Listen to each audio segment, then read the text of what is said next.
আসসালামু আলাইকুম। এখন আছি আমাদের একদম গ্রামের যে বিল রয়েছে সেখানে। এই যে দেখছেন, এটা হচ্ছে পাট গাছ, সোনালী আঁশ বলা হয় যাকে। আপনাদেরকে একটু ভালোভাবে এই যে পাটের জমি, বিল থেকে পাটগুলো কেটে সুন্দর করে এইভাবে নিয়ে আসা হচ্ছে। নিয়ে এসে তারপরে এই পাটগুলো আমাদের এখানে যে ছোট খাল রয়েছে, আমরা এলাকার ভাষায় যেটাকে বলি জোলা, সেখানে জাগ দেওয়া হবে। তারপরে পাট এবং পাটকাঠি, যেটা আমাদের এলাকার ভাষায় শোলা বলে, সেটা বের হবে। আপনাদেরকে একটু দেখাই।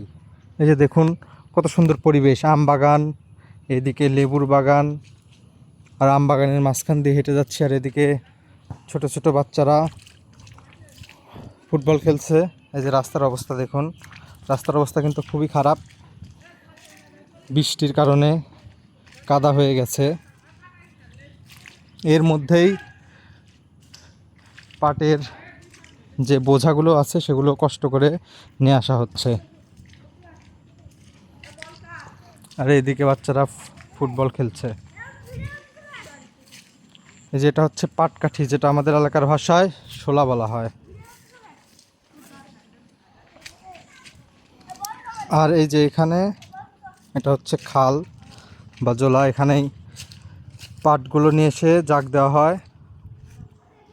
তারপরে জাগ হয়ে গেলে পাটগুলো এভাবে ছেলা হয়। ছেলার পরে এখান থেকে তুলে এই যে পাট রাখা হয়েছে দেখুন। আর এই যে শোলা, যেটা হচ্ছে পাটকাঠি, এইভাবে সুন্দর করে রাখা হয়েছে শুকানোর জন্য। এই পাটগুলো বাসায় নিয়ে গিয়ে শুকানো হবে।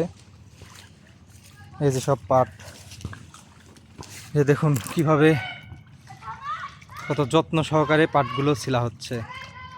এটা একটা দক্ষতার বিষয়, সবাই আসলে পাট ছিলতে পারবে না, কারণ এটা খুবই একটা কষ্ট এবং দক্ষতার কাজ। দেখুন পানির মধ্যে কষ্ট করে পাটগুলো ছেলা হচ্ছে।